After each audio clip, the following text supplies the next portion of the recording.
Sebagai upaya untuk meningkatkan kedisiplinan dalam bekerja yang lebih baik terhadap ASN maupun TKS yang bekerja di lingkungan pemerintah Kabupaten Muratara, Wakil Bupati Muratara Inayatullah meminta kepada ASN maupun TKS untuk tinggal di Muratara.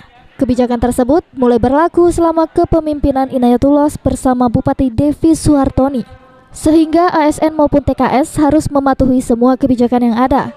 Jika kebijakan tersebut tidak dilaksanakan, pemerintah Kabupaten Muratara akan memberikan sanksi tegas terhadap yang melanggar.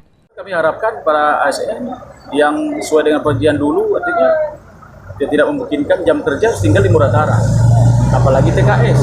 Kemudian TKS yang tinggal di Muratara tidak boleh terlambat datang ke kantor. Pulang pun jangan cepat, jangan tidak sesuai dengan waktu, kan gitu. Harus disiplin. Nah, ketika ini ada, berarti Januari kan ada evaluasi ulang.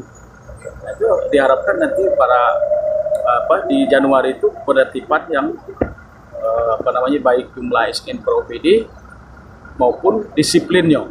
Jadi yang tidak pernah masuk, tidak kerja, itu apa kita pertahankan.